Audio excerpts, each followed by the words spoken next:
ચાલો મિત્રો, good morning બધાને. ગુડ મોર્નિંગ મિત્રો.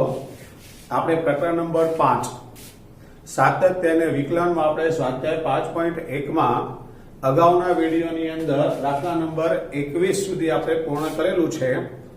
લગભગ 34-35 જેટલા દાખલાઓ છે આમાં, પણ બધા દાખલા સિમ્પલ અને એક જ મેથડના છે. જે આપણે અગાઉના વિડીયોમાં જોયું હતું એ જ પ્રકારની મેથડ આપણે આ બધા દાખલાઓમાં કરવાની છે, આખું સ્વાધ્યાય પૂરું થાય ત્યાં સુધી. તો દાખલા નંબર પહેલા આપણે 22મો જોઈએ. દાખલા નંબર 22માં ત્રણ દાખલાઓ છે, પહેલો, બીજો અને ત્રીજો. ત્રણેય દાખલાની રીતો સેમ જ છે, એટલે મેં એક જ બોર્ડમાં એનો સમાવેશ કરેલો છે. અને પેલો f of x બરાબર cos x. આપણે મિત્રો ઉપર હેડિંગ છે એનું સાતત્ય ચર્ચો. બધા દાખલામાં એક જ વસ્તુ છે, સાતત્ય ચર્ચો. તો દાખલા નંબર 22માં ઉપર હેડિંગ છે સાતત્ય ચર્ચો. તો f of x બરાબર cos x સતત છે કે નહીં આપણે કહેવાનું છે. મેં તમને ઉદાહરણ વખતે સમજાવ્યું હતું, બોલેલો હતો, આજે ફરી બોલું છું મિત્રો. આપણા 6 વિધેયો sin, cos, tan, cot, sec, cosec, આપણા 6 વિધેયો સતત વિધેય છે. એક્ઝામમાં ગુચકેટમાં આવે તો સીધું જ આપણે લખી નાખવાનું. સાબિત કરવાનું આવે તો આપણે સાબિત કરીએ જ છીએ, પણ સાબિત કર્યા વગર જો આપણી પાસે આવે તો આપણને ખબર પડવી જોઈએ. હમણાં તમને 6 વિધેયો સાબિત કરતા આવડી જશે. પહેલું, f of x બરાબર cos x. આપણે લખવાનું કે ધારો કે એ કોઈ વાસ્તવિક સંખ્યા છે. મિત્રો આ a લેવાનું કારણ limit of x tends to a માટે. Limit of x tends two કયા બિંદુ આગળ લેવી, 1, 2, 3, એવું તો આમ કંઈ આપ્યું નથી. એવું નથી આપ્યું માટે આપણે એ કોઈ વાસ્તવિક સંખ્યા લેવાની. તો limit of x tends to a cos of x. હવે આપણે આ 6 વિધેયને સાબિત કરવા હોય, sin, cos, tan, એમાં ડાબી સાઈડ જમણી બાજુનું લક્ષ એવું કરવાની જરૂર નથી. મતલબ કે limit of x tends to a negative A positive કરવાની જરૂર નથી, કારણ કે પોઝિટિવ નેગેટિવ બંને માટે મિત્રો વિધેય સેમ હોય છે. એટલે આપણે નેગેટિવ પોઝિટિવ અલગ અલગ નહીં બતાવવાનું, પણ એ બંનેનો ભેગો એકમાં સમાવેશ કરી લેવાનો. અને બંનેનો ભેગો એકમાં સમાવેશ કરીએ એટલે અહીંયા તમારે નિશાની પોઝિટિવ કે નેગેટિવ નહીં લખવાની. અહીંયા તમે પોઝિટિવ નેગેટિવ નથી લખ્યા, એનો મતલબ સાહેબને ખ્યાલ આવી જાય કે ભાઈ પોઝિટિવ નેગેટિવ બંને માટે સમીકરણ એનું જે f of x જે વિધેય છે એક જ વિધેય છે, અલગ અલગ નથી. એટલે તમારે લખવાનું limit of x tends to a cos of x. હવે x ટેન્ડ્સ ટુ a ને બદલે આપણે આના આગલા દાખલામાં દાખલા નંબર 21માં મેં તમને શીખવાડેલું. આગળના વિડીયોમાં દાખલા નંબર 21માં મેં તમને શીખવેલું હતું કે limit of x tends to a આવે તો એને બદલે h ટેન્ડ્સ ટુ 0 કરી દેવાના, અને cos x ને બદલે a plus h. જો 0 નેગેટિવ કરો તો a minus h, અને પોઝિટિવ કરો તો a plus h. અહીં આપણે નેગેટિવ પોઝિટિવ બેમાંથી કશું જ નથી કર્યું, માટે અહીંયા તમે ગમે તે લખી શકો.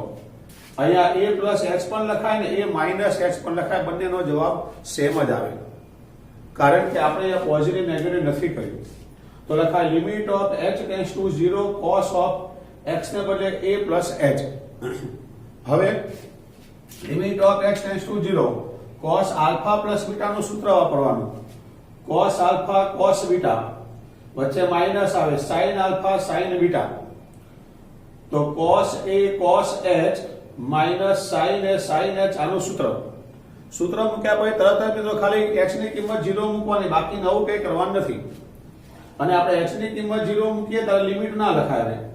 આ લિમિટ શબ્દ લખવાની ડાયરેક્ટ જ cos a cos 0 sin a sin x ને બદલે 0.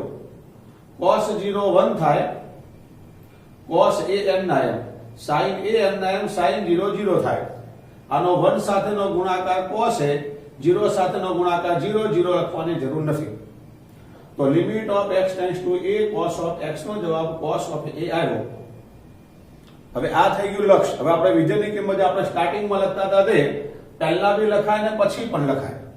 આપણે બે વસ્તુ મેળવવાની હોય. વિધેયની કિંમત આપણે બધા દાખલામાં પહેલા લખતા હતા, તમને ખ્યાલ આવે કે પાછળ પણ લખાય. બે ત્રણ દાખલા મેં પાછળ લખેલી છે. તો વિધેયની કિંમત f of x, આપણી રકમ જે છે તે f of x બરાબર cos x. એમાં આપણે a આગળ વાત કરીએ છીએ તો f of a બરાબર cos of a. તો વિધેયની કિંમતનો જવાબ જે આવ્યો એ જ આપણા લક્ષનો જવાબ આવ્યો. માટે limit of x tends to a f of x બરાબર f of x એટલે કે વિધેયની કિંમત આ લક્ષ કહેવાય અને આ વિધેયની કિંમત આ બંનેના જવાબો સમાન આવી ગયા માટે cos x સતત વિધેય છે. ચલો cosમાં સમજ પડી ગઈ બરાબર. નવું મિત્રો આમાં કાંઈ જ નથી. એ કોઈ વાસ્તવિક સંખ્યા ધારવાની. અહીંયા cos x x ને બદલે a plus h x ને બદલે a plus h ત્યારે limit x tends to 0 cos alpha plus beta નું સૂત્ર એમાં x ટેન્ડ્સ ટુ 0 છે તો x દેખાતા 0 આપણે મૂકી દેવાના સાદુરૂપ આપી દેવાનું લક્ષનો જવાબ મળી જશે. વિધેયની કિંમત માટે f of x બરાબર cos x એમાં f of a બરાબર cos a આ બે જવાબો 100% સમાન આવી જશે માટે cos x વિધેય એ સતત વિધેય છે. બોલો ક્લિયર. cosec x તો ધારો કે એ કોઈ વાસ્તવિક સંખ્યા છે આની જેમ બેઠું છે. લિમિટ ઓફ x ને cos વાળામાં cos લખી cosec વાળામાં cosec લખવાનું. હવે cosec અને sec હોય તો sin cos માં કન્વર્ટ કરી દેવાનું. તો cosec ને લખાય 1/sin cosec બરાબર 1/sin. હવે એના પછી નીચે limit of x tends to 0 થઈ જાય તો અહીંયા x ને બદલે a plus h તમે a minus h પણ મૂકી શકો પણ આપણે બધામાં પ્લસ જ રાખ્યું છે તો x ને બદલે a plus h. હવે sin of alpha plus beta નું છેદમાં સૂત્ર મૂકી દેવાનું. ઉપર તો 1 છે તો sin alpha plus beta sin a cos h plus cos a sin h sin of alpha plus beta નું સૂત્ર થઈ ગયું. હવે લિમિટ નહીં લખવાની. લિમિટની કિંમત x ને બદલે 0 મૂકી દેવાના. તો 1/sin a cos x ને બદલે 0 cos a sin x ને બદલે 0 તા sin a cos 0 1 cos a sin 0 0 0 સાથે કોઈ પણનો ગુણાકાર 0 માટે આને ભૂલી જવાનું ડાયરેક્ટ sin a તો 1/sin a આપણને મળે જેને કહેવાય cosec a. તો limit x tends to a cosec x નો જવાબ આપણને મળે છે cosec a. હવે આપણે જોઈશે વિધેયની કિંમત f of x બરાબર આપણી રકમ લખી દેવાની. એમાં x ને બદલે આપણે a મૂકી દેવાના તો f of a બરાબર cosec a. આ બે જવાબો સમાન મળી ગયા. તો limit of x to a f of x આ લિમિટ કે આપણે limit of x tends to a f of x બરાબર આ f of x મળી ગયા. બે જવાબો સમાન આવી ગયા માટે cosec x સતત વિધેય છે. બોલો cosec માં સમજ પડી ગઈ બરાબર. cosec માં પણ મિત્રો આની સેમ જ કોપી છે ખાલી cosec એટલે 1/sin x પછી જેમ આપણે cos માં a plus h કરતા sin માં a plus h કરો. sin alpha plus beta નું સૂત્ર મૂકી દો x દેખાતા 0 મૂકી દો અને પછી એનું સાદુરૂપ આપી દો. cosec x નો જવાબ cosec a તમને મળી જશે. પછી વિધેયની કિંમત લેવાની એ પણ cosec a મળી જશે. બંને જવાબો સમાન માટે cosec વિધેય સતત વિધેય છે. એવી રીતે ત્રીજો નંબર f of x બરાબર sec x. મિત્રો આની સેમ કોપી. ધારો કે એ કોઈ વાસ્તવિક સંખ્યા છે તો limit of x tends to a sec of x sec ને લખાય 1/cos x sec ને લખાય 1/cos x x ને બદલે a plus h ત્યારે લિમિટ બદલી નાખવાની. Limit of x tends to 0 x ને બદલે a plus h. હવે cos of alpha plus beta નું સૂત્ર cos a cos h minus sin a sin h.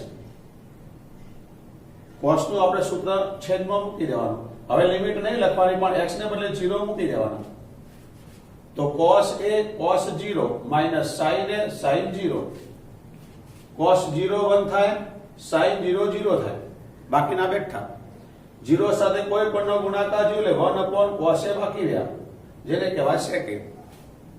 1/cos a = sec a. તો આપણને મિત્રો આ લક્ષનો જવાબ મળી ગયો. હવે વિધેયની કિંમત f of x બરાબર sec x આપણી પાસે રકમ છે. f of a બરાબર sec of a. આ બે જવાબો સમાન આવી ગયા તો limit of x tends two f of x બરાબર f of x માટે sec વિધેય સતત વિધેય છે. બોલો દાખલા નંબર 22 ના 3 દાખલામાં કોઈ પ્રોબ્લેમ હોય તો જોઈ લો. એક જ ટાઈપની મેથડ મિત્રો મેં તમને આપી છે બધા ત્રણે ત્રણ. હજુ ચોથામાં બી તમને ટાઈપની મેથડ આપું છું. ત્રણેય દાખલા મિત્રો એક જ ટાઈપની મેથડ કે ભાઈ સાઈન આવે, કોસ આવે, સેક આવે, કોસેક આવે, ગમે તે આવે એને આપણે સાઈન કોસમાં કન્વર્ટ કરી દેવાનું, પછી જ્યાં x દેખાય ત્યાં a પ્લસ h મૂકી દેવાનું, પછી એનું કોસ આલ્ફા પ્લસ બીટા વાળું સાઈન આલ્ફા પ્લસ બીટા વાળું સૂત્ર મૂકી દેવાનું. સૂત્ર મૂક્યા પછી h ને બદલે 0 મૂકીને આપણે સાદું આપવાનું. તો cosec x માં cosec a આવે, sec x માં sec a આવે, cos x માં cos a આવી જ જાય.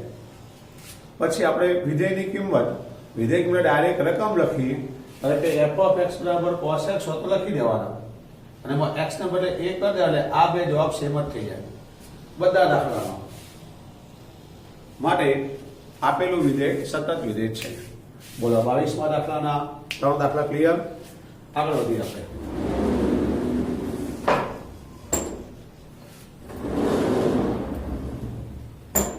22માનો ચોથો દાખલો f of x બરાબર cot x. cot આવે મિત્રો તો જો પહેલા આપણા બધામાં સેમ જ વસ્તુ. ધારો કે a કોઈ વાસ્તવિક સંખ્યા છે, limit of x tends to a અહીંયા cot x.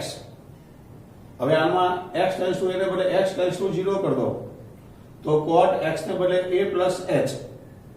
તો cot a પ્લસ h આપણને મળી ગયા. હવે જો તમને 11મા ધોરણનું સૂત્ર cot of alpha plus beta વાળું ભૂલથી યાદ રહી ગયું, મને ખબર છે યાદ નથી જ, પણ ધારો કે ભૂલથી યાદ રહી ગયું તો આપણે સૂત્ર મૂકી શકીએ એને. cot alpha plus beta નું સૂત્ર હતું મિત્રો, મેં તમને આવી રીતે શીખવેલું હતું. cot of alpha plus beta આથી cot alpha plus cot beta આવી યાદ રાખો, મેં તમને સિસ્ટમ આપેલી. cot alpha plus cot beta 1 minus cot alpha cot beta આ સૂત્ર છે.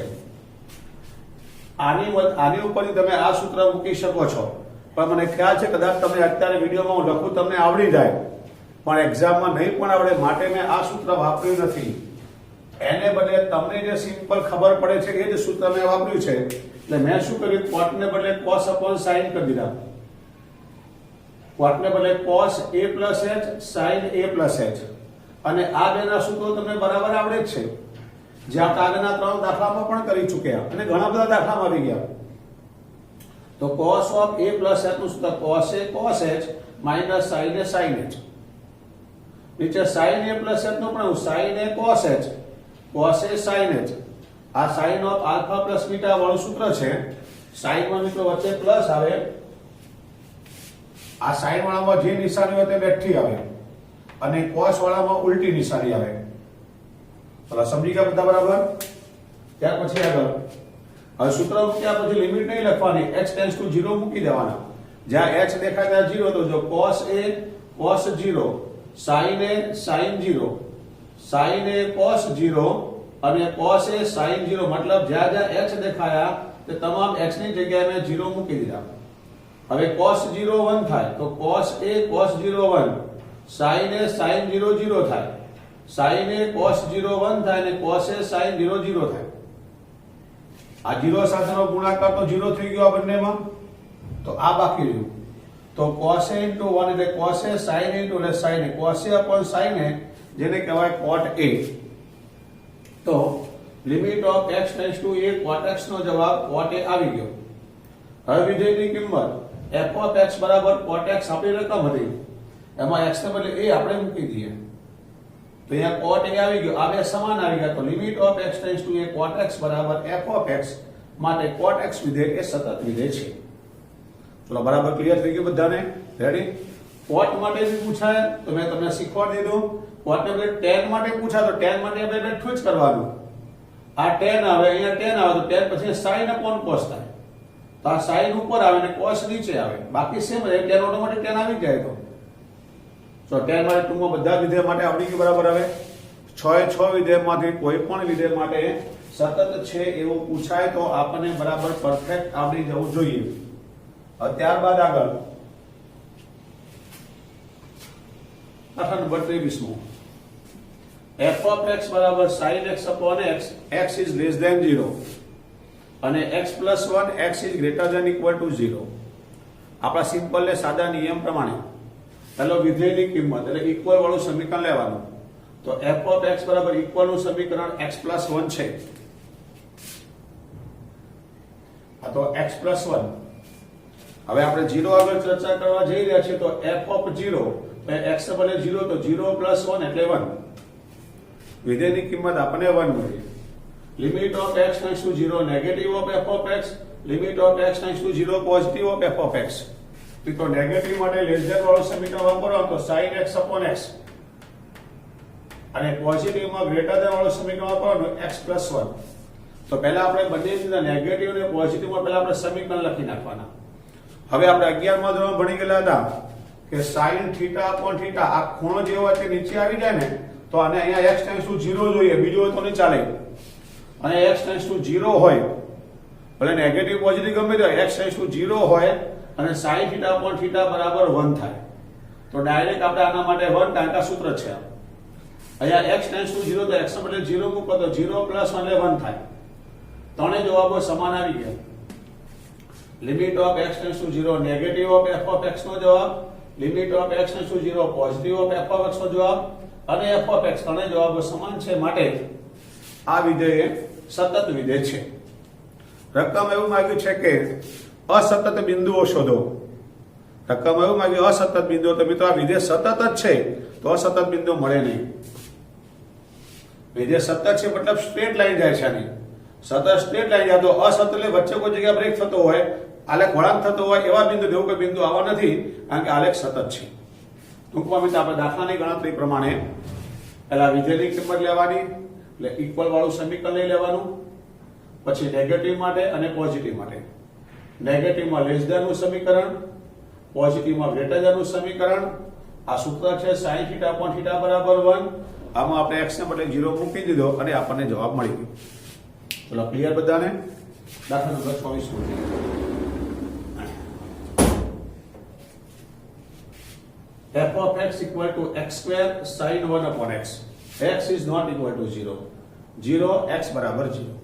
પહેલા આપણે વિધેયની કિંમત લખીએ. વિધેયની કિંમત f of x બરાબર ઇક્વલ વાળું સમીકરણ લેવાય તો 0. હવે આપણે 0 આગળ કરવાનું છે તો f of 0 તો x દેખાતા 0 પણ x તો છે જ નહીં માટે 0 ના 0. તો આપણે જે વિધેયની કિંમત મેળવીએ છીએ તે કિંમત આપણને મળી ગઈ f of 0 બરાબર 0. હવે limit of x tends to 0 x square sin 1 upon x આપણી રકમ છે. આ નોટ ઇક્વલ ટુ નો મતલબ મિત્રો એવો થાય નેગેટિવ પોઝિટિવ બંને માટે એક જ સરખું સમીકરણ છે. નેગેટિવ ની અંદર જે સમીકરણ આવે તે જ પોઝિટિવ માં એટલે બેને અલગ અલગ લખવાની જરૂર નથી. ડાયરેક્ટ લખી શકાય limit of x tends to 0 x square sin 1 upon x. હવે તો x ને બદલે આપણે 0 મૂકી દઈએ તો આ x ને બદલે જો તો 0 નો સ્ક્વેર 0 થાય અને sin 1 upon x. હવે એક વાત તમને સમજાવી દઉં મિત્રો, આ યાદ રાખજો, sin આ 1 upon x આવે ને તો એની કિંમત -1 અને 1 ની વચ્ચે, કારણ કે sin નો વિસ્તાર કેટલો, sin નો વિસ્તાર -1 ની 1, તો sin 1 upon x નો વિસ્તાર મિત્રો -1 થી 1 ની વચ્ચેનો છે. માટે અહીંયા કોઈ પણ મિત્રો sin પછી કોઈ પણ વિધેય હોય એનો વિસ્તાર -1 થી 1 ની વચ્ચે હોય. sin ને બદલે cos આવ્યો હોય તો બી એ જ થાય. cos 1 upon x હોય તો cos નો વિસ્તાર બી -1 થી 1 ની વચ્ચે જ થાય. પણ આ એક શબ્દ યાદ રાખજો કે sin એ 1 upon x આવે ને તો એને દોલિત વિધેય કહેવાય છે. તમે આગળ ભણશો, આ વસ્તુ આગળ ભણવામાં આવશે, પણ શબ્દ છે આપણા ખ્યાલમાં છે, તમને કહી દીધું મેં. આ sin 1 upon x એ મિત્રો દોલિત વિધેય છે. એની કિંમત આપણે જો એને કોમ્પ્યુટરની અંદર ડેટામાં ફિટ કરીએ ટેકનોલોજી પ્રમાણે અને sin 1 upon x ની કિંમત લખીને એની અલગ અલગ કિંમતો જો તમે મેળવો મિત્રો તો એનો ગ્રાફ આમ દોલિત થયા કરે, સ્થિર નહીં થાય, દોલિત થયા કરશે. માટે એને દોલિત વિધેય કહેવાય છે. આપણે ત્યાં ડિટેલમાં તમારે ચર્ચા નથી કરવાની. માત્ર ક્યારેક કોઈ વસ્તુ આપણે કોઈ પૂછે તો આપણને ખબર હોવી જોઈએ. તો sin 1 upon x એ દોલિત વિધેય છે અને એનો વિસ્તાર -1 થી 1 ની વચ્ચે છે. તો આ -1 થી 1 ની વચ્ચે ગુણ્યા 0, 0 સાથે કોઈ પણનો ગુણાંક 0 આવી ગયો તો લક્ષની કિંમત પણ 0 આવી ગઈ અને વિધેયની કિંમત પણ 0 હતી. માટે બંને જવાબો આપણા સમાન આવી ગયા. Limit of x tends to 0 f of x બરાબર f of x, માટે x બરાબર 0 આગળ સતત છે. આ બંને જવાબો સમાન છે માટે સતત છે. તો દાખલામાં સમજ પડી ગઈ? આ મેં તમને સમજાવવા માટે લખ્યું છે. તમારે તો સીધું જ અહીંયા x ને બદલે 0 મૂકો, 0 નો સ્ક્વેર 0 જ થાય, 0 ગુણ્યા કાંઈ પણ એટલે 0 થાય. પણ પરીક્ષામાં તમે આ લખો તો સારું, સાહેબને બી ખ્યાલ આવે, આવું બી કે છોકરો જાણે છે. આગળ દાખલા નંબર 25, f of x બરાબર sin x minus cos x, x is not equal to 0 અને -1 x બરાબર 0. પહેલા વિધેયની કિંમત f of x બરાબર -1, તો 0 આગળ તો f of 0 બરાબર -1 ના -1. હવે આમાં આપણે એક જ કર્યું હોય તો ચાલે, નેગેટિવ પોઝિટિવ આની જેમ અલગ કરવાની જરૂર નથી. પણ કોઈ દાખલામાં તમે બંને કરો તો ખોટું પણ નથી. તમને ક્યારેક લાગે કે સાહેબ નોટ ઇક્વલ ટુ છે, આપણે નેગેટિવ પોઝિટિવ બંને જ કરી દઈએ, ત્રણે જવાબ લાવી દઈએ, કરી શકાય આપણાથી. એટલે મેં આમાં બે કર્યા. જવાબ શેમાં જ આવશે એનો? Limit of x tends to 0 negative of f of x, x tends to 0 positive of f of x. Not equal to માં વિધેય શેમાં જ આવે? તો sin x minus cos x. એ જ વિધેય આપણે અહીંયા લખવાનું, sin x minus cos x. હવે લિમિટની કિંમત 0 અંદર મૂકી દેવાની, તો sin 0 minus cos 0, કોષ્ટકમાં જો sin 0 0 થાય અને cos 0 1 થાય એટલે -1. આમાં sin x ને બદલે 0, sin 0 minus cos 0, sin 0 0 થાય, -1 એટલે -1. આ ત્રણેય જવાબો સેમ આવી ગયા. Limit of x tends to 0 negative of f of x, limit of x tends to 0 positive of f of x is equal to f of x. માટે x બરાબર 0 આગળ સતત છે. બોલો સમજવામાં કોઈ તકલીફ? દાખલા 25 માં આવડી ગયો. દાખલો આપણે 26 માં કરીએ. જો તમને આખો ગણી બતાવું છું જરા, એવું ગણીશું તમને વધારે ખ્યાલ આવશે. 11 માં નિયમ છે એટલા માટે. 26 માની તો રકમ છે f of x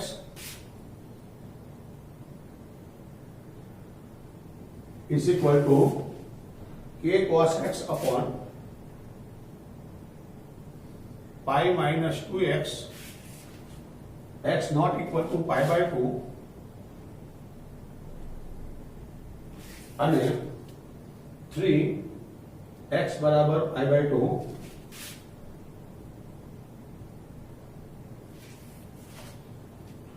x બરાબર pi by 2 આગળ સતત હોય,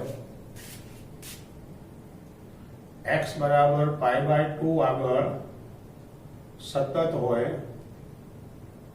તો આપણે k મેળવવાનો છે. લગભગ અગાઉના વિડીયોમાં આપણે આવો દાખલો આવી ગયો હતો.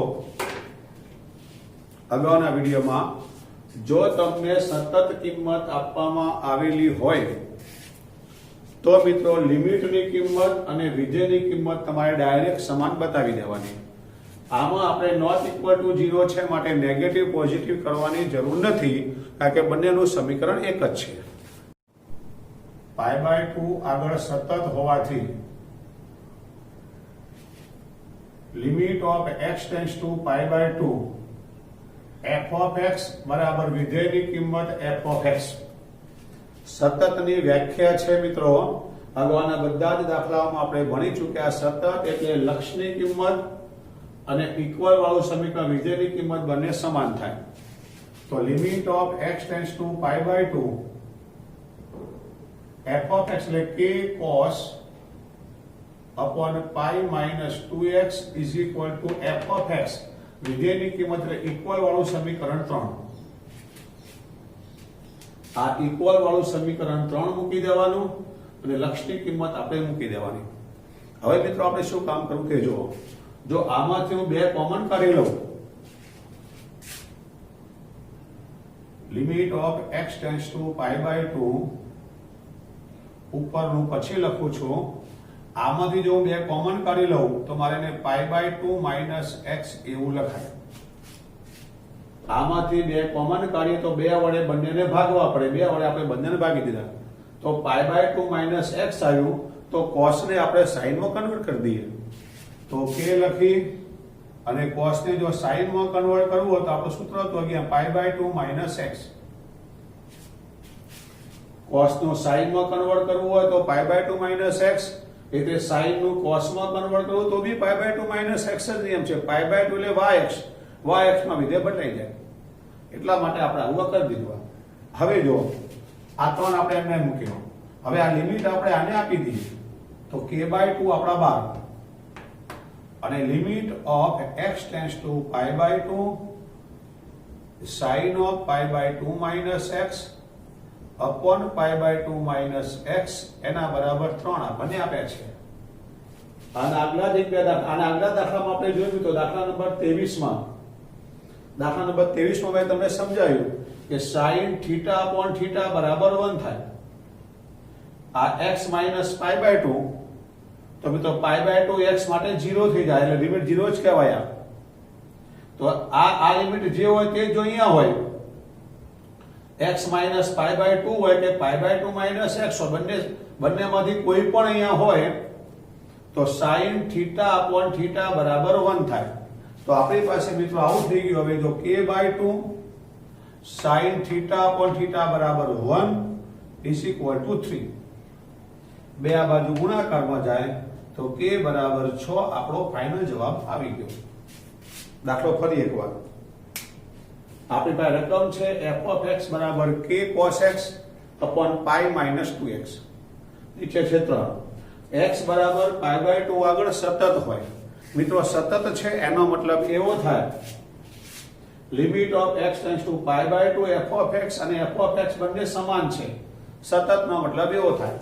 હવે અહીંયા લિમિટ વાળું છે તો આ નોટ ઇક્વલ ટુ વાળું સમીકરણ લખી નાખવાનું k cos x upon pi minus 2x એના બરાબર આ લખવાના 3. હવે આપણે આનું લક્ષનું સાદું કેમ આપવું જાય બુદ્ધિ આપણે દોડાવવાની, આપણે વિચારવાનું થોડું. તો આમાંથી આપણે પેલા બે કોમન કાઢી લઈએ નીચે. તો 2 વડે ભાગીએ તો અહીંયા પાઈ બાય 2 માઇનસ x મળે. તો આપણે ઉપર cos ને sin માં કન્વર્ટ કરી દીધો, પાઈ બાય 2 માઇનસ x કહેવાય. તો આપણે cos ને sin માં કન્વર્ટ કરી દીધું કે આપણા હાથ હતા જ. હવે k બાય 2 અચળ સંખ્યા આપણે સાઈડ માં મૂકી દીધી, લિમિટ આપણા વિધેયને આપી દીધી. તો શું થઈ ગયું? sin થીટા અપોન થીટા થઈ ગયું જે 1 કહેવાય. એના બરાબર 3 છે. તો k ઇઝ ઇક્વલ ટુ 2 પેલી બાર જાય તો k બરાબર 6 આપણને જવાબ મળી ગયો. ચલો સમજવામાં કોઈ તકલીફ હોય તો પૂછી લો. આવો જ આપણે 27 માં પણ જોઈ લઈએ.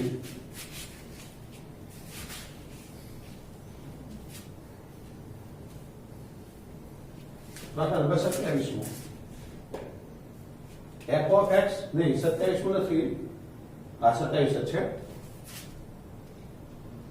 27 માં f of x is equal to kx square,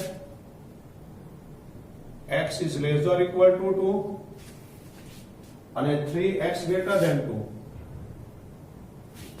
x બરાબર 2 આગળ સતત હોય તો આપણે k મેળવવો છે. તો આ બે દાખલા મેં તમને ગણીને શીખવાડ્યા એટલે પાછળના દાખલા બધા તમને આવડી જશે ખૂબ સરસ રીતે, માટે મેં તમને ગણીને શીખવાડ્યા. હવે જો સતત શબ્દ છે, x બરાબર 2 આગળ સતત છે એનો મતલબ એવો થાય કે આ અને આ બે સમાન બતાવી દેવાના. આ લેસ ધેન અહીંયા જો x બરાબર 2 આગળ સતત હોવાથી એક આ ઘટક લેવાનો, એક આ ઘટક, આ એટલે લેસ ધેન. તો limit of x tends two 2 negative, આ એટલે ગ્રેટર ધેન. ફરી એકવાર એક આમાંનો સમીકરણ લેવાનું, આપણે એક નીચેનું લેવાનું, બંને સમીકરણ લેવાના. એટલે આ નિશાની તમે f of x માં લઈ શકતા, વિધેયની કિંમતમાં લઈ શકતા હતા. આમાં આ લીધું હોય કે limit of x tends two positive of f of x બરાબર f of x લખાય, કારણ કે ઇક્વલ નિશાની છે માટે વિધેયની કિંમત પણ લખાય. પણ આપણે નેગેટિવ પોઝિટિવ બંને આપણે લખી નાખ્યા, બધું સેમ જ કહેવાય. હવે limit of x tends two 2 negative f of x, તો નેગેટિવ સમીકરણ આપણું આ છે kx સ્ક્વેર એના બરાબર limit of x tends two 2 positive, direct મેં તો 3 લખી નાખું છું અહીંયા. આનું માટે 3 છે, ડાયરેક્ટ 3 મૂકી દીધું મેં.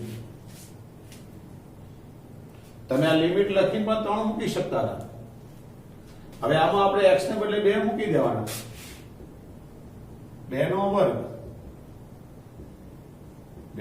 4 માટે જવાબ આવી ગયો k બરાબર 3/4. જે માગેલો કે આપણો જવાબ આવી ગયો. ચલો સમજાય કે બરાબર? ફરી એકવાર, જો સતત શબ્દ તમને આપેલો હોય તો એક આ સમીકરણ લઈ લેવાનું, એક આ સમીકરણ લઈ લેવાનું, એ પ્રમાણે લિમિટ આપણે લખી નાખવાની. આ સમીકરણ લો તો અહીંયા લેસ ધેન છે તો limit of x tends two 2 negative લખી દો, ગ્રેટર ધેન છે તો limit of x tends two positive લખી નાખો. મતલબ આ બંને સમીકરણો અહીંયા આવવા જોઈએ. પછી x ને બદલે 2 મૂકી દેવાના તો 2 નો વર્ગ 4 k બરાબર 3/4 મિત્રો આપણો જવાબ આવી ગયો. બોલો બરાબર સમજ પડી ગઈ? તો આ વિડીયો આપણે આટલા સુધી રાખીએ છીએ મિત્રો. બાકીનો આપણે આવતા વિડીયોમાં કરીશું.